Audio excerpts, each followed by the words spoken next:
Hoje teremos aula prática das características anatômicas macroscópicas da madeira. Iremos estudar a constituição anatômica do lenho das árvores. Meu nome é Moisés Silveira Lobão. Bom, as características anatômicas utilizadas, elas estão ligadas à forma, tamanho ou distribuição dos elementos celulares, que podem ser os vasos, raios parenquimáticos e parênquima axial. Bom, os constituintes anatômicos, eles são vistos de três faces, na face transversal, na face radial e na face tangencial. Os vasos são tubos de pequeno diâmetro, de 20 a 500 micrômetros, responsáveis pela ascensão da seiva nas árvores. Aqui a gente pode ver na seção transversal, os poros, tanto do alburno quanto do cerne, e na seção longitudinal, os tubos de vasos, que são dispostos uns sobre os outros. Diversas características dos vasos podem ser úteis para a identificação das madeiras. Dentre elas, a visibilidade dos vasos, que pode ser distinta a olho nu, distinto apenas sob lente ou indistinto mesmo sob lente. Aqui a gente tem os exemplos da Peiba equinata, que é distinta a olho nu, da Puleia leucarpa, que é só distinta sob lente, e o Pinus eliote, que é indistinto. O diâmetro tangencial dos vasos, as medidas podem ser tomadas com uma régua transparente, graduada, com diversos intervalos gravados, isso sempre na posição transversal. Então, com o celular, você vai tirar uma foto onde você vai ter exatamente a graduação de 1 milímetro e vai utilizar a imagem milimetrada digital para poder determinar esse diâmetro. Então, o diâmetro tangencial dos vasos pode ser classificado em pequenos, que é 100 micrômetros, médios, 100 a 200 e grandes, maior que 200 micrômetros e visível a olho nu. Então aqui a gente tem os exemplos da Peiba equinata, que é distinta a olho nu, da Puleia leucarpa, que é só distinta 10 vezes, e a Ptosma piriforme, que é pouco distinta mesmo sob lente de 10. Com a imagem milimetrada digital é possível determinar e fazer o cálculo do diâmetro aproximado desse vaso, que nesse caso é 250 micrômetros, que é 1/4 de 1 milímetro. A frequência dos vasos podem ser tomadas de forma aproximada, também utilizando essa escala digital milimétrica transparente, que deve ser colocada sobre a imagem da madeira no sentido transversal. Então, com essa imagem, é possível a gente contar o número de vasos que está sobre essa área, que é de 2 vezes 2 milímetros quadrados, 4 milímetros quadrados, e chegamos na frequência de 2 vasos por milímetro quadrado. Bom, as classes usuais de frequência são muito poucos, menor que 5 milímetros quadrados, poucos, de 5 a 20, numerosos, de 20 a 40, e muito numerosos, maior que 40 milímetros quadrados. Aqui a gente pode ver, muito poucos, no caso da Cedrelinga cateniformes, poucos, a Peiba equinata, numerosos, a Puleia leucarpa, e muito numerosos, a Aspidosperma piriforme. Então essas são as classificações das frequências comumente utilizadas. A porosidade refere-se à dispersão dos vasos na seção transversal da madeira. Ela pode ser difusa ou em anéis, sendo anel semiporoso ou anel poroso. Nós temos aqui o exemplo da Suetenia macrófila, porosidade difusa, porosidade em anéis semiporosos Cedrela odorata e porosidade em anéis porosos Tectona grandis. O agrupamento dos vasos podem ser solitários, múltiplos de 2, 3 ou mais, alinhados em cadeias radiais e formar agrupamento em cachos chamados rancemiformes.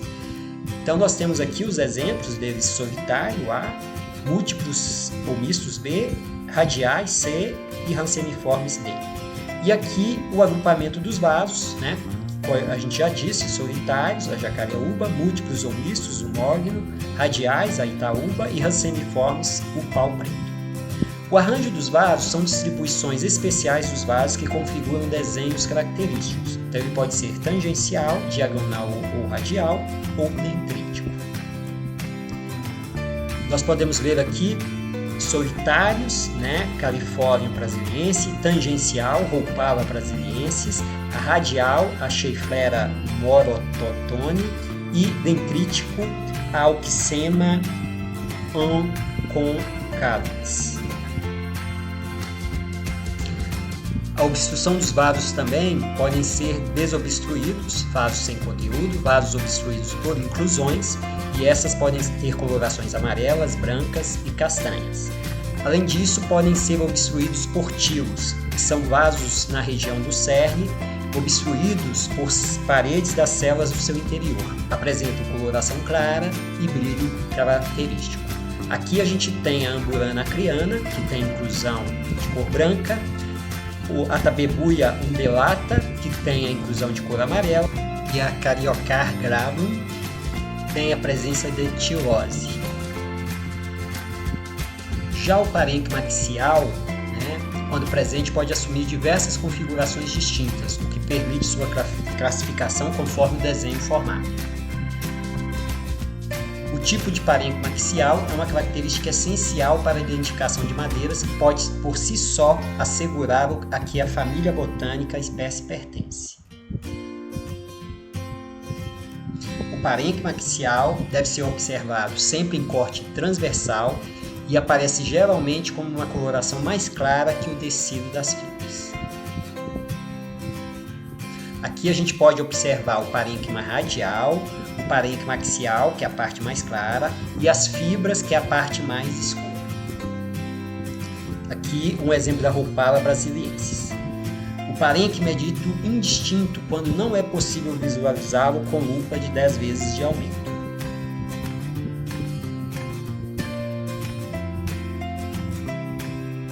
Aqui a gente tem a presença da Muracatiara, que não é possível ver o seu parênquima sob lente. O parênquima apotraquial difuso ocorre em células isoladas de forma aleatória entre as fibras. Aqui a gente tem o exemplo da Cupiúba, que tem o seu parênquima difuso, que é esse ponto claro. Parênquima apotraquial difuso em agregados. Ocorre em agrupamentos de células isoladas entre si, sem formar desenho característico. Aqui a gente tem o exemplo do Assacu, que forma um agrupamento de células, formando um desenho característico com pontos claros. Temos o parênquima paratraquial escasso. Ocorre em algumas células de parênquima em contato com os vasos, mas não chegam a circundá-lo. Aqui a gente tem o exemplo do caju açu, então ele forma exatamente, envolve o vaso, mas não totalmente. O parênquima paratraquial unilateral, essas células estão em contato com os vasos, mas concentradas sempre em uma direção dos vasos ou um lado dos vasos. Aqui a gente tem um exemplo da Araracanga, então ela tem sempre de um lado formado o seu parênquima unilateral. O parênquima paratraquial vasicêntrico é o parênquima que circunda completamente os vasos, formando uma areola ao redor desses vasos. Então aqui a gente tem um exemplo do tamboril, que circunda todo o vaso, essa parte mais clara. Nós temos o parênquima paratraquial aliforme losangular, ele envolve completamente os vasos com uma areola, e apresenta extensões laterais formando uma figura losangular. Então nós temos o exemplo do angelim vermelho, que tem exatamente esse formato de asas losangular.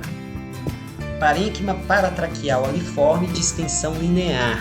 Então ele envolve completamente os vasos e forma extensões perpendiculares aos vasos, estreitas e alongadas. Então nós temos o exemplo aqui do marupá, que forma exatamente asas de extensão linear, que é uma partezinha mais clara. Parênquima paratraquial confluente.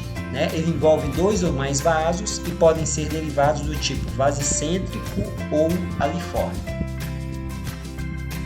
Aqui a gente tem um exemplo da cerejeira, ela circunda mais de um vaso, os envolvendo, então é essa parte mais clara. Parênquima axial em faixas, é aquele disposto em linhas ou faixas perpendiculares aos raios, às vezes em contato com os vasos, mas às vezes não atingindo também esses vasos. O parênquima axial em linhas tem disposição em linhas perpendiculares ao raio, está irregularmente espaçadas. Então nós temos aqui o exemplo da maçaranduba, que tem linhas formadas aqui, né? E elas podem estar ou não ligadas aos vasos. Já o parênquima axial em faixas, né, tem essas exposições perpendiculares aos raios, irregularmente espaçadas. Então nós temos o exemplo aqui do angelim pedra, né, que forma exatamente grandes extensões de faixas. Parênquima axial reticulado, exposição em linhas perpendiculares aos raios, regularmente espaçadas, formando com os raios um desenho com aspecto de rede. Então ela tem essa disposição onde ela forma pequenos quadrados, né, parecendo uma rede mesmo. Parênquima axial escalariforme, eles dispõem linhas perpendiculares com raios largos, regularmente espaçados, formando um aspecto de escada, né? Um desenho com aspecto de escada. Então a gente tem aqui a seringueira, então ela forma exatamente, né, uma parte mais espessa nos raios, formando uma espécie de escada. Parênquima axial marginal, as faixas dispostas perpendicularmente aos raios, com grande espaçamento irregular, e forma a demarcação da camada de crescimento, chamada também de anéis de crescimento. Então aqui a gente tem um mogno, onde ele tem a formação desse parênquima, que delimita o anel de crescimento. Parênquima radial ou raios na identificação macroscópica são observados nas seções transversal e tangencial, e suas visibilidades podem ser distinto a olho nu ou distinto apenas sob lente.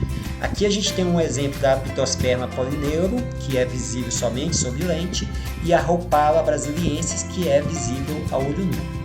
E para a identificação macroscópica, a altura ela não é feita de forma acurada, então menciona-se apenas a presença de raios maiores com os limites a seguir. Raios com altura maior que 1 milímetro, no caso da Cordia SP, e raios com altura maior que 10 milímetros, a Rhopala brasiliensis. Bom, a presença de estratificação dos raios é causada pela ocorrência ordinária de elementos celulares na seção tangencial, formando listras horizontais pelo posicionamento das estruturas no mesmo nível. Então aqui a gente pode ver os raios não estratificados, então eles não possuem esses estratos, e os raios estratificados, que estão, né, formando essas linhas, essas listras. Variações cambiais. Em determinadas espécies, ou no caso de lesões, o campo pode produzir estruturas com organização diferente do padrão geral das plantas. Então, um exemplo de máculas, né, no caso aqui da castanheira, e o exemplo de canais axiais concêntricos, no caso da copaíba. Bom, as camadas de crescimento, elas demarcam o início e o final das dormências de crescimento das árvores, que são determinadas pelas condições ambientais. Então essas podem ser classificadas como indistintas, pouco distintas ou distintas. Aqui nós temos, né, ela indistinta, ela pouco distinta e ela com bastante distinção. Havendo então essa demarcação das camadas de crescimento, ela pode ser do tipo, né, anel poroso ou semiporoso, zona fibrosa e parênquima marginal. Então aqui a gente tem o exemplo do anel poroso, do anel semiporoso, do parênquima marginal e da zona fibrosa.